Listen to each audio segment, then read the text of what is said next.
Hello and welcome to the third suicide prevention webinar in this series. Thank you for joining us. Today we're going to be hearing about research and experience around self-harm related mental imagery in young people, which is a really important topic. To give you a brief overview of how the day is going to go, I'm going to hand over in a minute to Professor Keith Horton, who's going to talk briefly about why this is such an important area and why this research took place.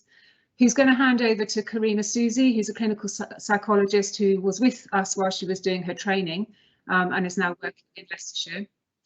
And then Karima is going to pass to Anne Stewart, who's a consultant psychiatrist in the Trust working with children and adolescents, who will then pass on to Sophie, who is an expert by experience with Barnardo's, who's going to give us a perspective from her experience. Now, just as I speak, Keith has disappeared from.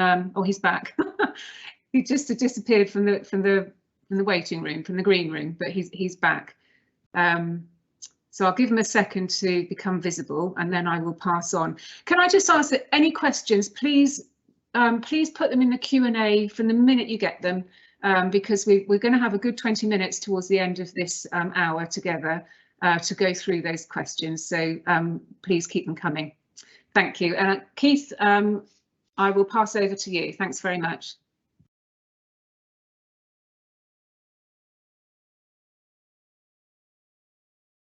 Thanks very much, Karen. Thanks for introducing me. Sorry, I lost my internet connection. I hope it'll stay on. So I'd like to introduce this session on imagery, and I think when working clinically with patients, we will often ask them about their thoughts or cognitions, but we less often ask them about images, or if you like, pictures in their mind's eye, which may be influencing their behavior. I guess one would ask about images in relation to conditions like post-traumatic stress disorder, where there may be particularly powerful images influencing behavior, but we tend less often to do it in relation to, if you like, other patients. And yet we know that images can be a most powerful influence on behavior, and this is especially true in relation to suicide and self-harm. It's long been known that media can influence suicidal behavior, and the impact will often be through exposure to images, such as in films, TV programs, and news reports. So images may be a key mechanism influencing suicide and self-harm.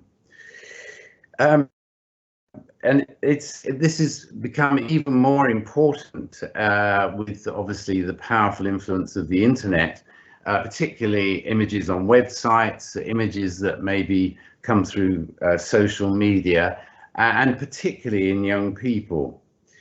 So when our main presenter today, Karima Susi, approached me about a possible doctoral topic for her research, I was delighted that she was keen to investigate imagery in relation to self-harm. I'm sure you'll find her presentation of her research of interest, and then Anne Stewart will be following with talking about working with images clinically in relation to suicidal behavior. And then Sophie will follow with talking about her own experience in this regard. And then hopefully we'll have plenty of time to discuss this important topic. So I'll hand over now to Karima to give her presentation. Thank you. Thank you, Keith, for that lovely introduction. So yes, I'm Karima, and I'm going to be talking to you about my research that I did as part of my doctorate at Oxford University.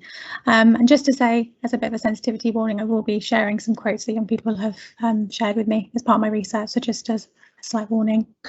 Next slide, please.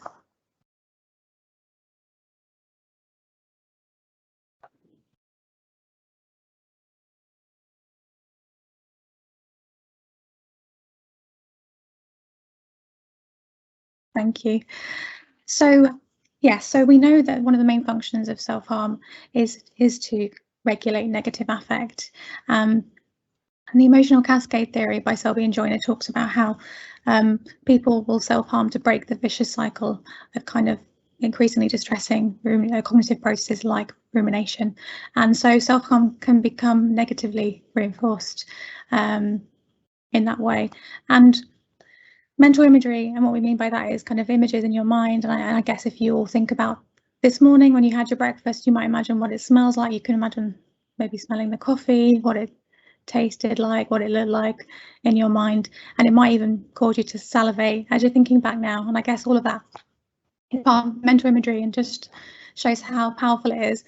And we know that it influences emotions, beliefs and behaviour, and even our physiological kind of sensations. And like Keith was saying, mental imagery has been implicated in the distress of lots of different psychological difficulties like PTSD, social anxiety, OCD, and also self-harm and suicide, and particularly in adults. And self-harm imagery can be more kind of emotionally activating and predictive of future behaviour than verbal thoughts. And Hasking et al. Had a thought that imagery might be part of kind of the emotional cascade theory. So people that experience more mental imagery might have greater levels of negative affect and then self-harm more frequently. So part of our research was wanting to explore that a bit more. Next slide, please. And the rationale for our project was that only a handful of studies have explored self-harm related mental imagery, and throughout I'll be using SHMI as the acronym just to shorten it on the slides.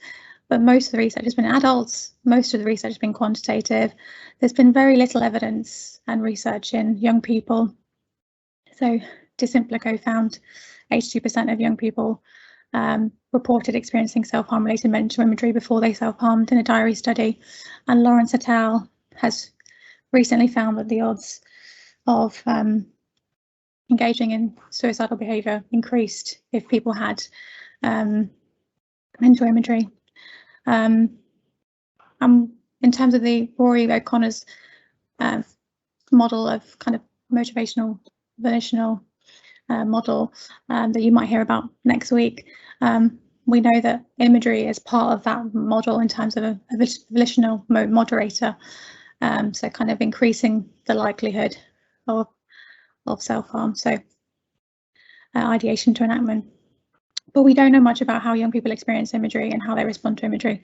So as far as we're aware, this is one of the first mixed method studies to directly explore imagery in a clinical population of young people aged 14 to 24. And we'll be talking more about the potential implications for clinical practice and online harms policy. And through personal communication, we know that imagery is rarely assessed. Next slide, please. So our aims were kind of to think about the frequency of future-oriented self-harm related images, and whether or not this is associated with self-harm frequency. So thinking about whether images related to planning self-harm, the consequences of self-harm, what they may use to self-harm. So having mental images, whether that predicted self-harm frequency, and that was in our first study. And then we also wanted to know if negative affect was positively associated with self-harm frequency, and if so, did imagery moderate the relationship between negative affect and self-harm frequency? So we predicted that if that was the case, young people experiencing greater levels of self-harm related mental imagery would be predicted to have stronger emotional cascades, so greater levels of negative affect and greater levels of self-harm.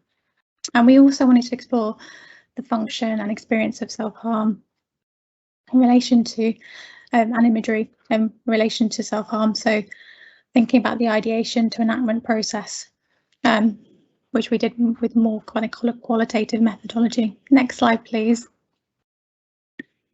So the first study, we had a questionnaire where we recruited 55 young people, and we measured lots of different variables. So age, anxiety, depression, negative affect, frequency of imagery and self-harm, and we analysed that using a hierarchical linear regression.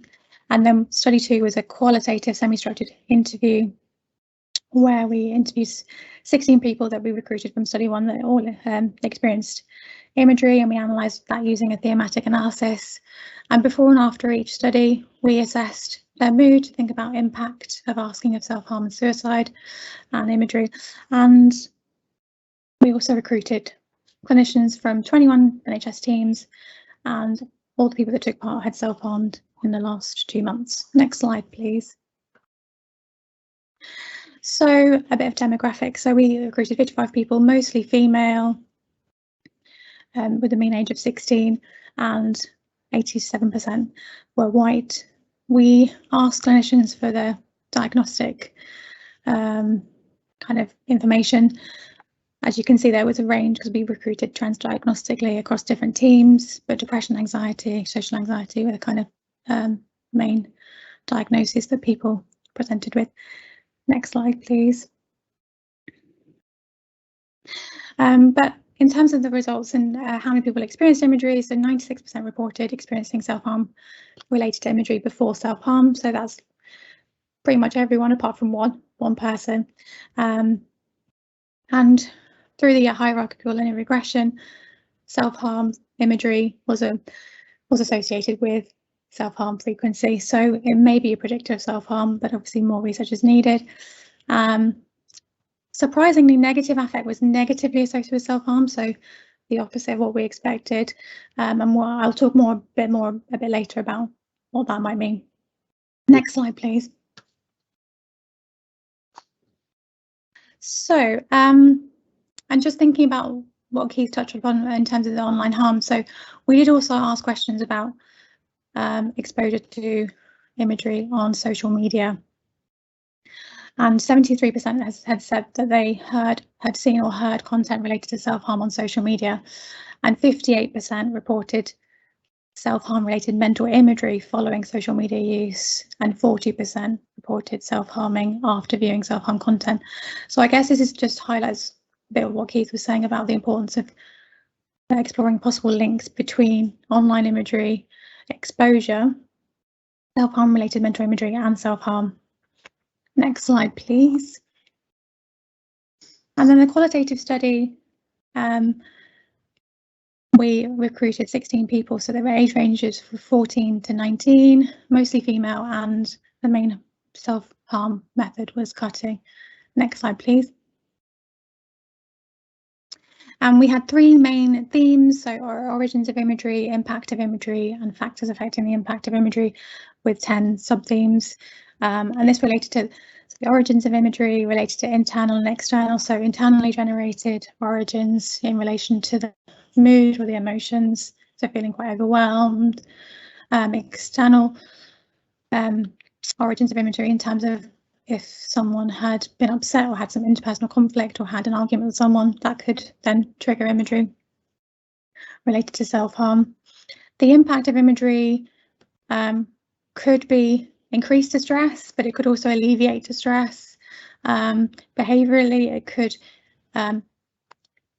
imagery could cause people to self-harm, but also reportedly resist self-harm or withdraw from others.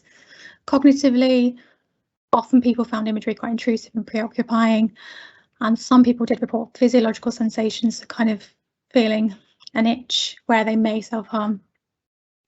Factors affecting the impact of imagery related to the type of imagery. So the types of imagery identified as kind of future-oriented imagery, so planning, imagining things in the self-harm in the future, but also exposure, so past self-harm that they had experienced or heard about or had seen from other people. Back to the future imagery, which was related to what we call back to the future imagery, which was related to using past self-harm imagery to then build on in the future. And imagery related to considering the consequences, so what might happen if they did, so almost kind of like a mental simulation or problem solving of what could happen if they did self-harm, and imagery about accessing self-harm objects. And then mood obviously was a massive impact, factor impacting whether or not they experienced imagery.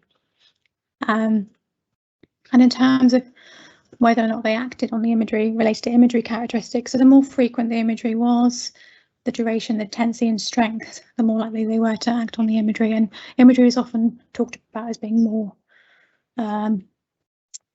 predictive of self-harm than, say, kind of verbal thoughts related to self-harm.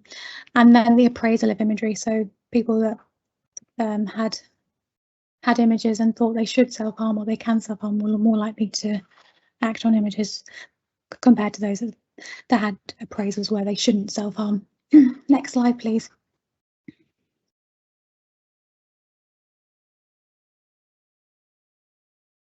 And just to give you a bit of a flavour of the quotes, I won't be able to do them justice, but just to kind of illustrate some of the themes.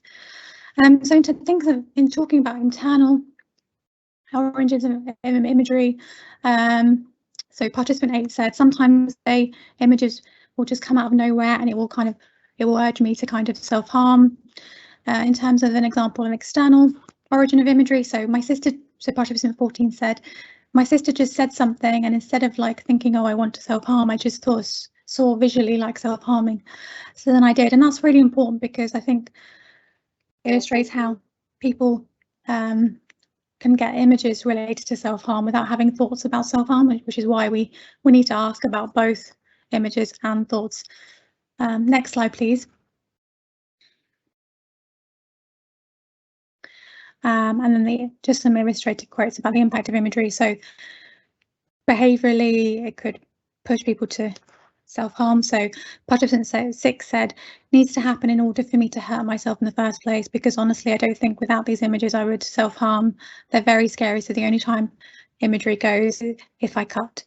And cognitive impact have been quite preoccupying, so I can't stop my brain from like envisaging me wanting to do this. You just kind of want it to go away, but you can't even, though it's your brain. Their imagery really intrusive.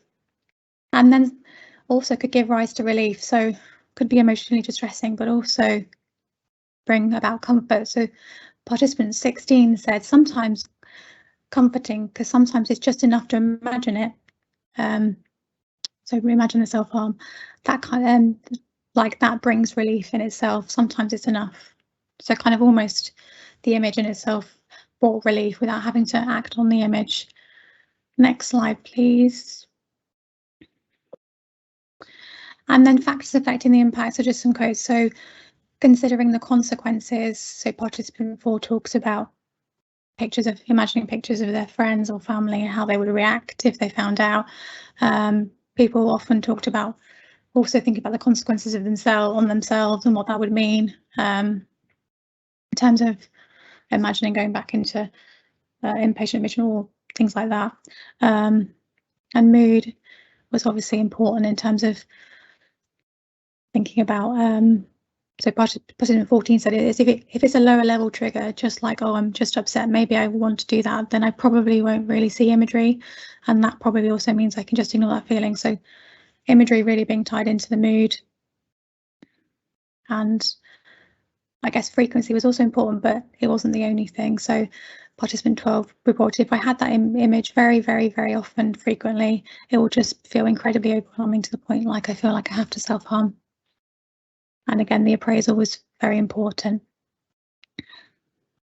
in terms of whether people felt like they should or shouldn't self-harm or could self-harm. Next slide, please. So this is just a quick table, but I think Anne's going to go into a bit more detail in terms of translating this into something a bit more visually pleasing. So I will just to briefly say, I guess we thought about what factors might be more likely to help people resist self-harm, or factors that might increase the likelihood that people self-harm following imagery. Next slide, please. So conclusions. So I guess self-harm related mental imagery is really important and experienced by almost all young people in our sample. So it might trigger, alleviate or deter self-harm. But more research is needed given the limitations of our study being cross-sectional and also relying on retrospective self-report. We particularly want to think about exposure, for online sources and others, and any potential vulnerability factors that we we would want to replicate with our findings. And the finding in relation to kind of negative affect being inversely related to self-harm is quite an interesting one, but it's not unprecedented. So similarly, Haskin et al. Also found the same thing in higher levels of positive affect, which he suggested might mean different functions of self-harm. So some people might self-harm to increase affect. So you have when they're feeling particularly numb. But we also wondered about how people that self-harm more frequently might have a lower threshold of self-harm. And also there might be some overgeneralized memory in relation to self-harm for people that self-harm more frequently, which is why we need to replicate the findings. And asking about imagery didn't increase risk in either study. So I think that was reassuring in terms of asking in a more in-depth interview, and also in a questionnaire did not increase risk, and no one had to be followed up by any clinician, which was really reassuring and hopefully will help with further research in this area. Next slide, please. And I'm going to be talking about the clinical implications for further research, so I won't go into too much detail of that. But yeah, so clinicians should routinely assess self-harm related to mental imagery, can be a helpful target for innovative imagery-based interventions for self-harm, but more research is needed for better measurement.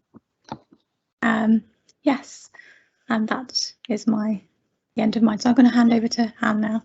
Next slide, please. Thanks, Karima. Just waiting for the slide to come up. Yeah, thank you. So I'm going to say a bit about the clinical implications. So we've heard from Karima's presentation that the experience of self-harm imagery is actually extremely common in young people that self-harm and takes a number of different forms. So it can vary in type or content and can sometimes increase the chance of self-harm, but also can decrease the urge to self-harm. So there are great variations in how the imagery is impacted. Indeed, imagery can be an important step or a bridge from thought to action, and we know that imagery itself can have a much greater impact on emotions and motivation than thoughts can. Yet, actually, we don't routinely ask about images, as Keith said right at the start. We're very good at asking about suicidal thoughts and planning, but we don't always ask about images. And assessing the presence of images is also really important, has important implications for treatment too. If we know about the presence of images, then we might be able to do something to help the young person who's having images that may be distressing and may lead to self-harm. So I'm going to say a bit more now about the issues of assessment and treatment. So if I could have the next slide. This image really just summarises in visual form the results from the research which we've just heard.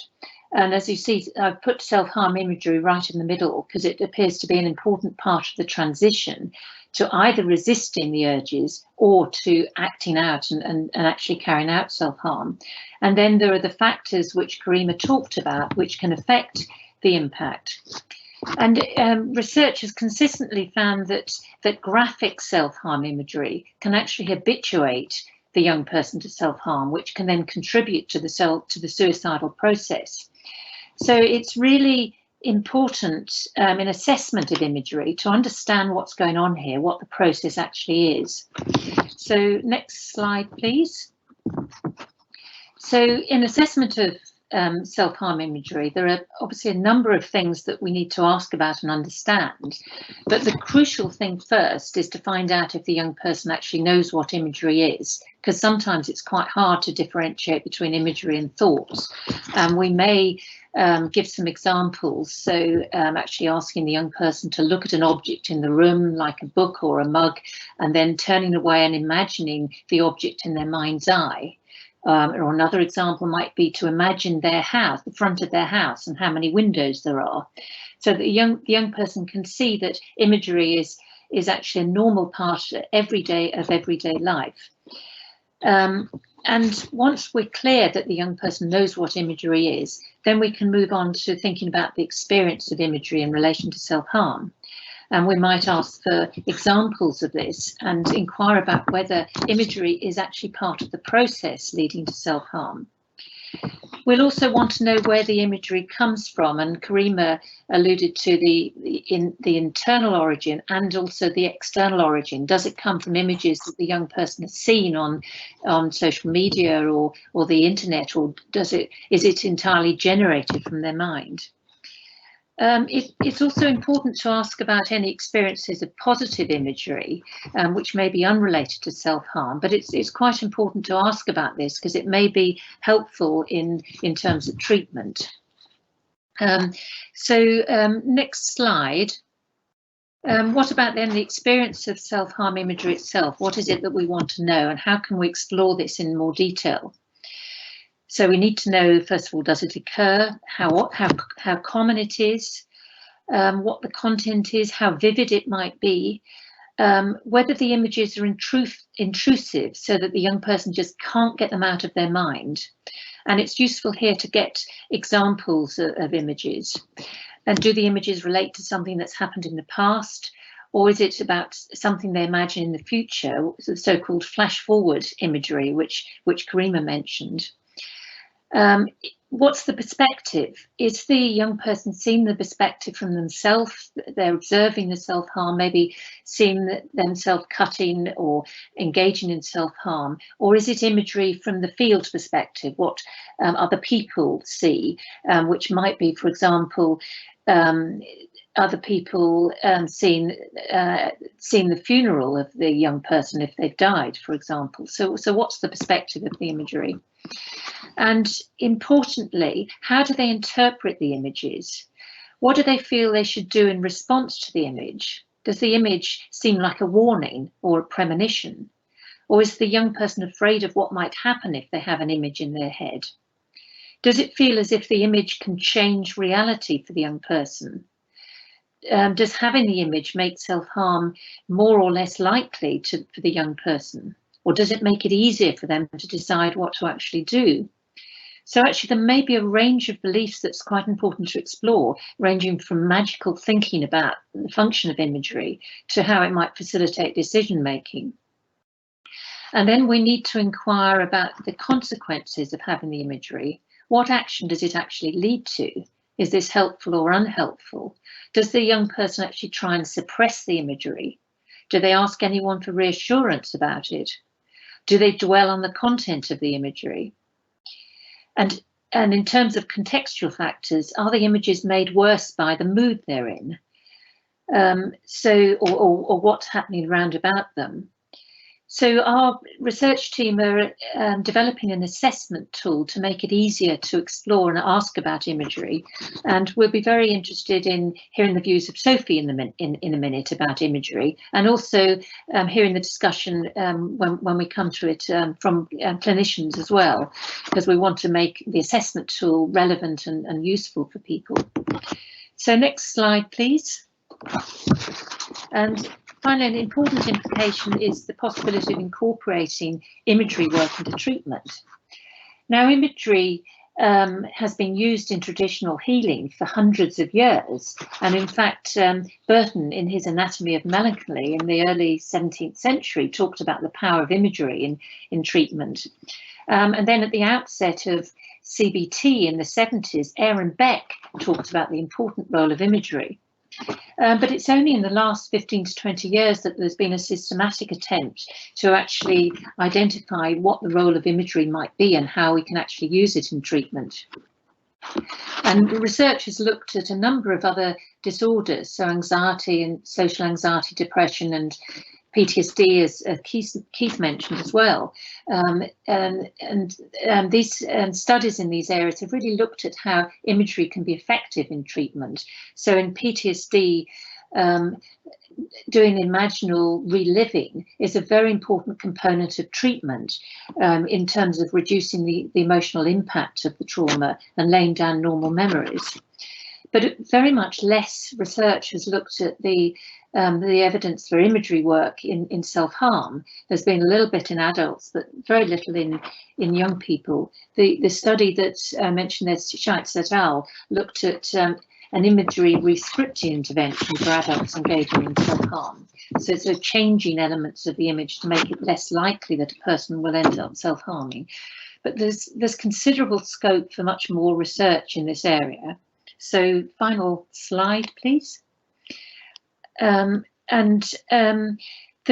There's a number of different ways in which we can use imagery in working with self-harm. I mentioned imagery rescripting. So an example of this might be if a young person has a very powerful image of using a knife to cut themselves.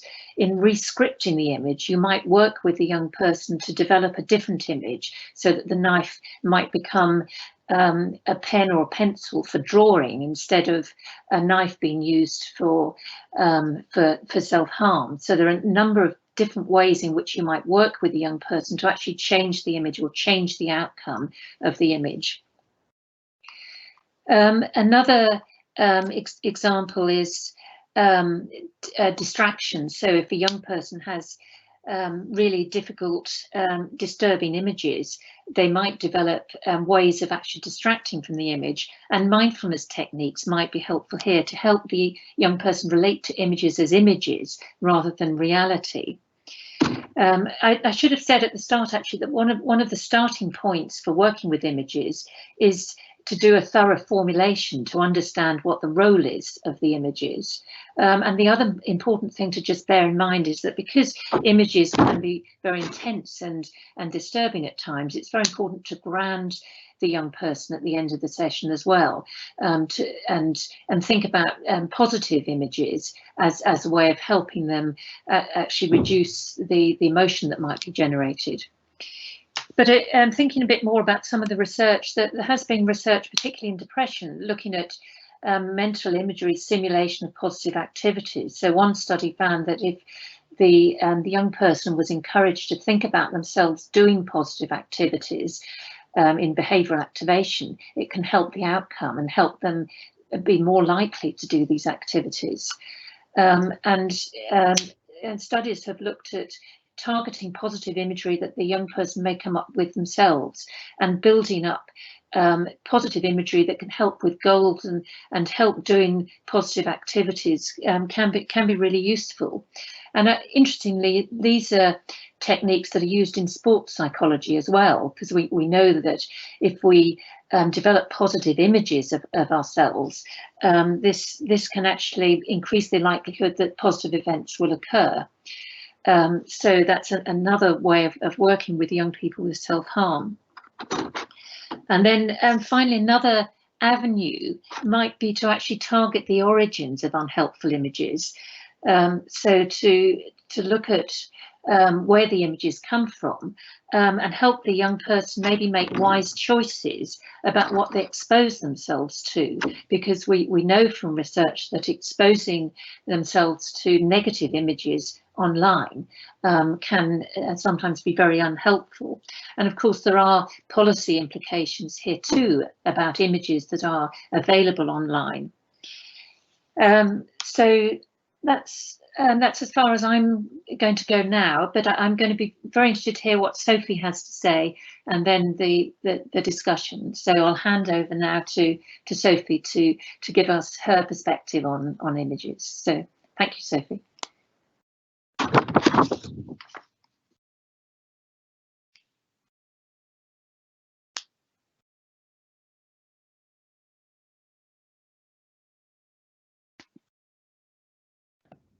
Are you there, Sophie? Just wondering whether are you muted, Sophie? I don't know if you can hear me, but it says that it's trying to unmute me. You're unmuted now, so that's great. So maybe you can move the slides and then we can hear from you. Thanks, Sophie. So yeah, I'm going to be talking about my experience of mental imagery and what I've found helpful in my interactions with clinicians around mental imagery. In my experience, mental imagery it literally does play tricks on you. It has you either in fear that you're not safe and you're going to act on what it is that you're seeing, or has you being a bit reckless, and that puts you at risk. And a turning point for me was when I was in therapy with Mind. We had a main focus around self-harm and OCD. I struggled massively with intrusive thoughts, and there was no limits on the context of them. And quite often for me, they would be visual, which is actually genuinely awful to experience. They could be really graphic, very intense, and ultimately it was just very draining to experience that as frequently as I was. Particularly when it was mental imagery around self-harm or suicide. I think as a young person experiencing that, I kind of felt like I had a bit of a movie trailer going on in my head of ways to hurt myself. That's basically what it was like, 24/7. It was like never ending. And for me, it was really tricky because I actually had a very strong resistance to acting on urges because of external factors, which kind of meant I couldn't, if that makes sense. So for me, the whole experience was very exhausting. Having those thoughts also made me feel like a very bad person. And because of that, it made it impossible for me to start talking about them. And that road was very long. And when I started therapy with Mind, after weeks of basically shutting down in the middle of a session because I didn't feel like I could voice those thoughts out loud. I didn't feel like that imagery was something that other people should hear about, because it kind of just felt like a deep, dark secret. In the end, my therapist we sat in silence, and then she went, "Sophie,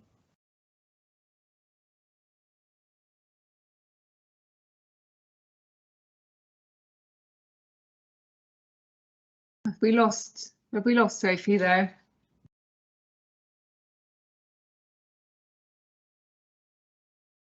I think we might have lost her at a really important point.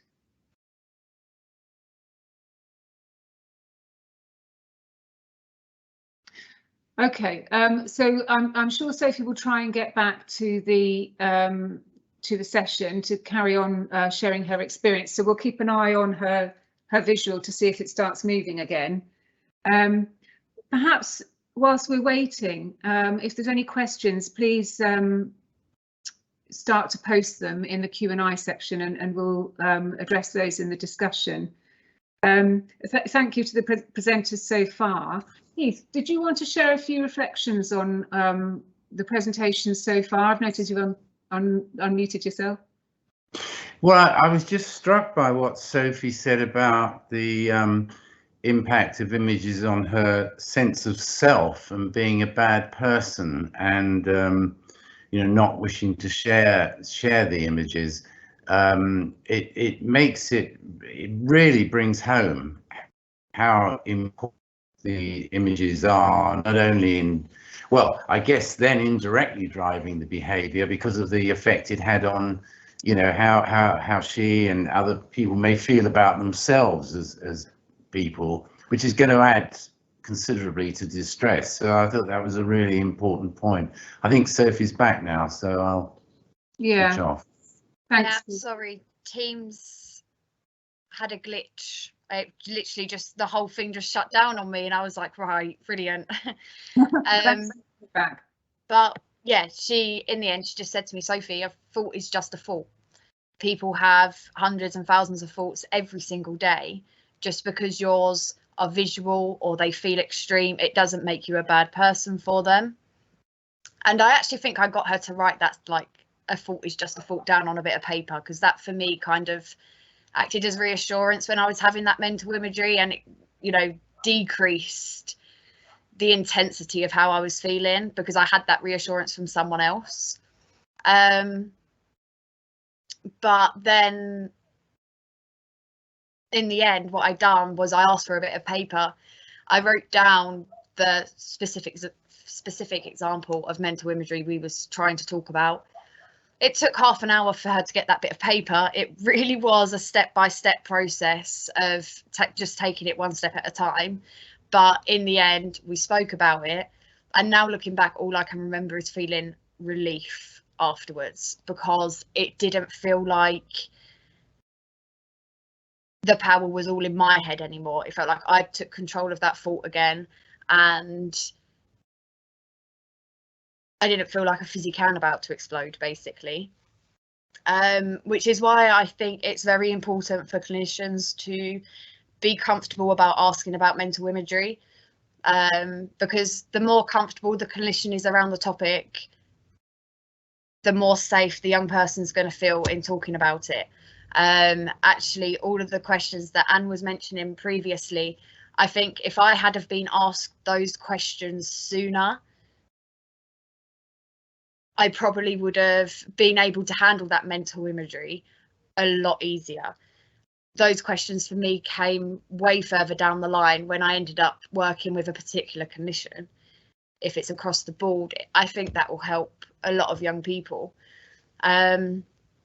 And also being open to ways in which the young person might want to communicate about these thoughts, because for me, I couldn't just come out and start verbalizing them.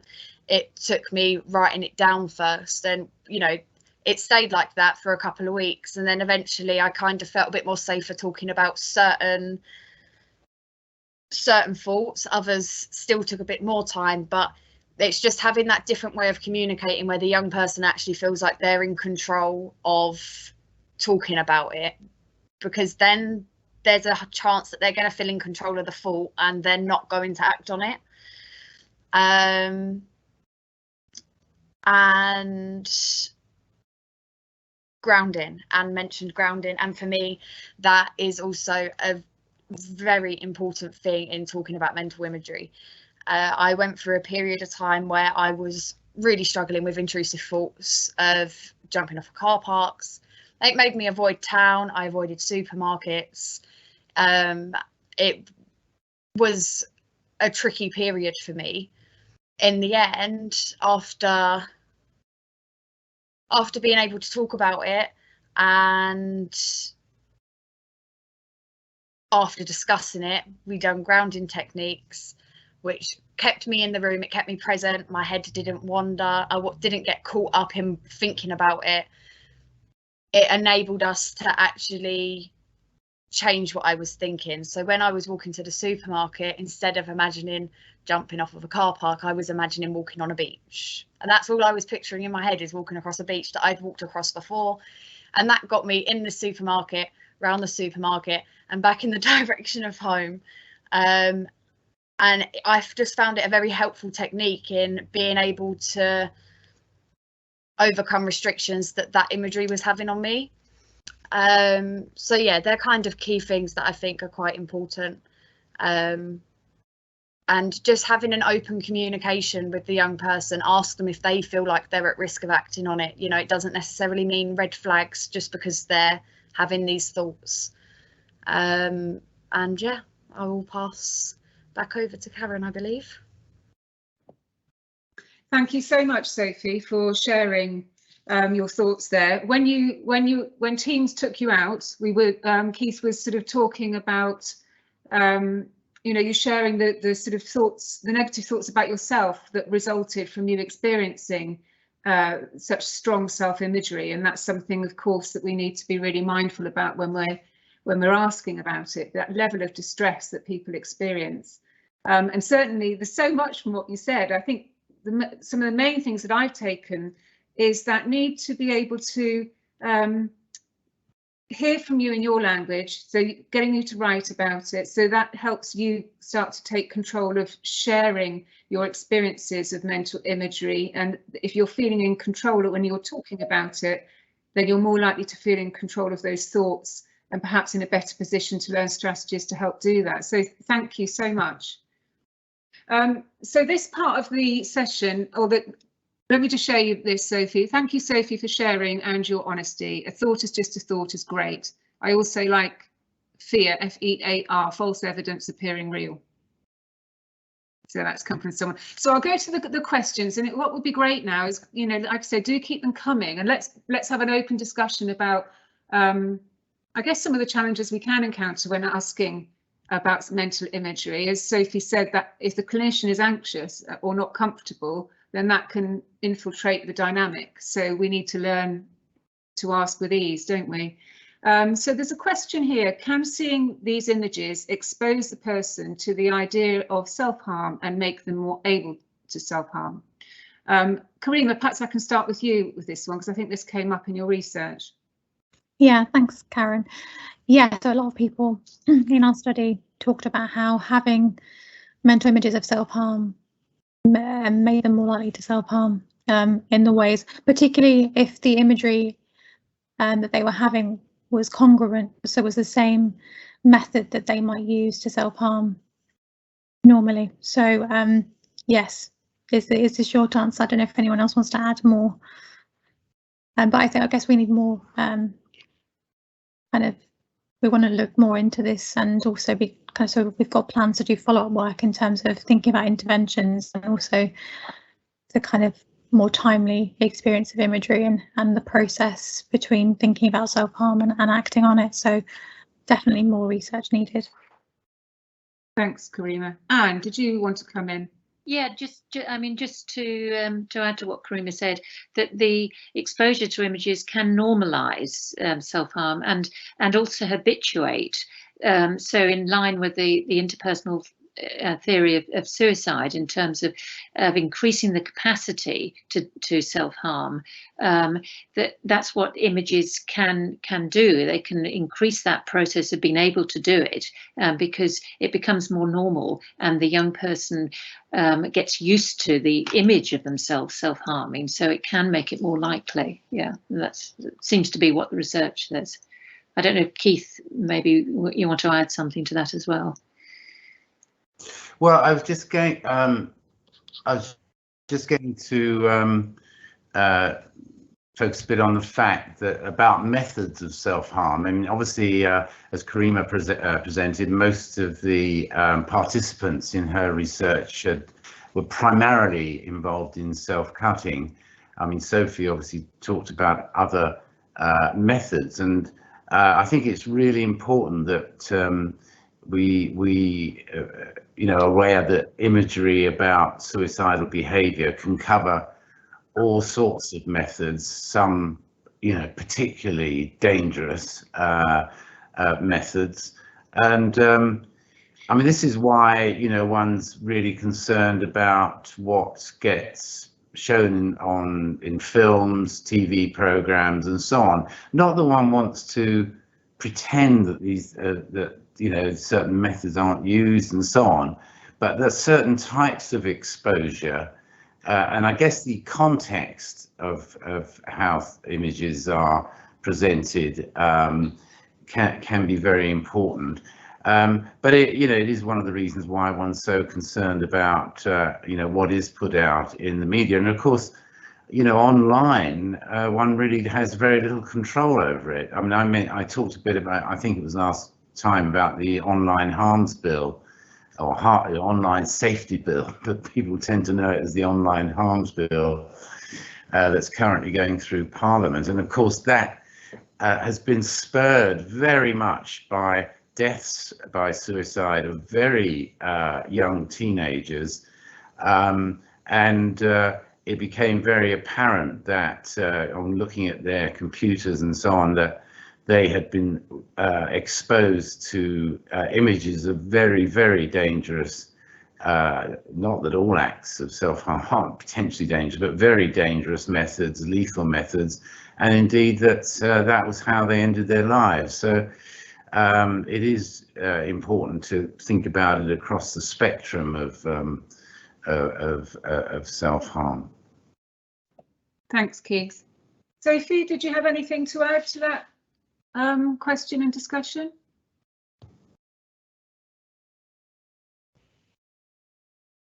I think for me, like I kind of explained before, I had a very strong belief in resisting the urge to self-harm. So even with experiencing such intense and frequent imagery, I didn't act on what was happening in my head. I was self-harming, but it was not in no way near a comparison to what it was I was actually thinking. And that for me was very tricky, and I wish I had have had the space to still talk about those thoughts, just because I wasn't going to act on them. You know, I feel like if I had have still been able to discuss them and actually open up about them a bit more and explore them, then later on down the line, when my circumstances changed, things might have been different. But that's kind of where I sit with that one. So talking about them and being in a position where you're safe and supported to talk about them and in control is essential. I'm just wondering, is something else that we could think about doing, working with the young person to find what their resistance might be? Yeah, I think asking, finding a way to ask that and get the young person to have a grasp on where they're at with risk will mean that when they're having certain thoughts where they're not feeling safe, they'll identify that they need intervention and they'll ask for the help. That's the hope anyway. That's how it was for me. I think it's important that a person's able to acknowledge that they're not going to act on thoughts without clinicians thinking, okay, there's no need to discuss it then, because that's not effective prevention. That's brushing it under the carpet until it becomes apparent. But if there's a concern there, if they are having those thoughts, then just because they've got a high resistance to those thoughts, it doesn't mean that they don't need to be dealt with and they don't need to be supported with them. So it's covering all of it, really. Yeah, thank you. There's another question here that errs a little bit away from young people. I work with older people and we don't come across imagery very often, or at least I don't ask about it. Is it more with younger people? Keith, I'll come to you first with that one. Well, I don't think we really know. I mean, you know, I'm an older person. I have lots of images. But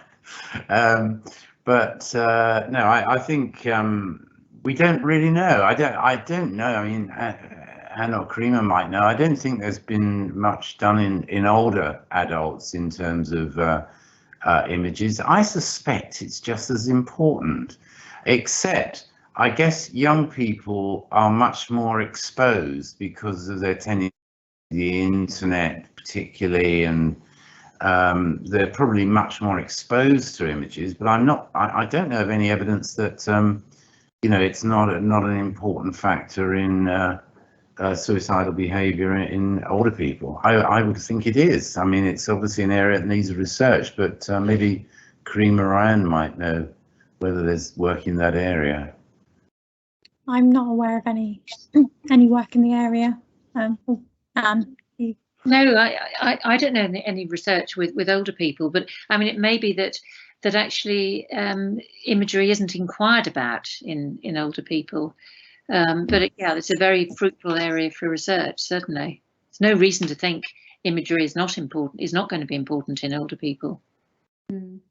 Yeah, and just to add that I would argue, I guess we know that, you know, in terms of exposure, I guess older people would have more exposure to self-harm and suicidal acts. So I guess thinking about their past imagery or the amount of past imagery that they might be able to call upon, I guess you would maybe predict that they might have even more imagery potentially, but I guess we don't know. So definitely an interesting question for further research.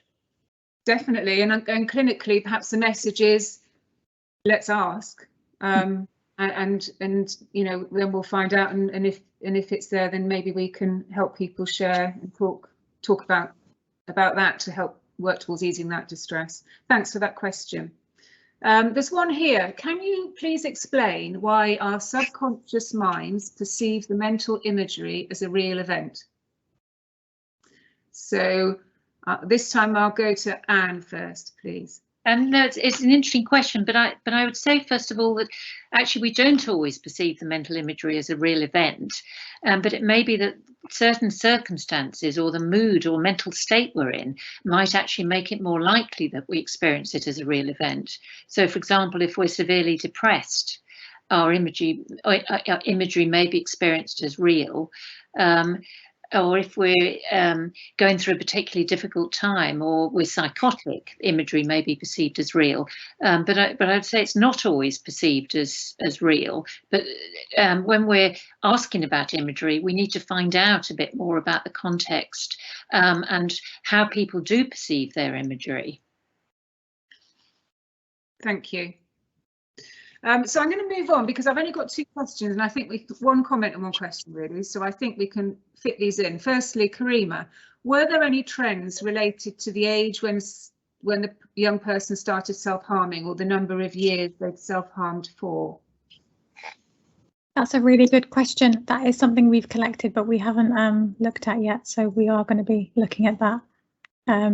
We collected lots of data, but yeah, more analysis to be done, but we will be looking at that. Thank you. So watch this space, that's the answer for that one. Thanks for the question. And then a really important one here, just a comment, but be worthwhile to consider that clients who have dyslexia often think in images rather than the more sort of verbal or wordy way. So, you know, there's learning there, isn't there, maybe, for if we are working with someone that's dyslexic, to sort of think around imagery more globally, do you think? And what's your perspective on that? Well, I think it's an interesting issue, and it sort of raises the question that some people actually think much more in images than words, and it may be that people with dyslexia, you know, I don't know the research on that, but that there may be a range of importance of imagery to people, and that's why I think it's important to find out whether images are important or less important, because you know, I think it's going to be different for different people. Sophie, did you have something that you wanted to add to that?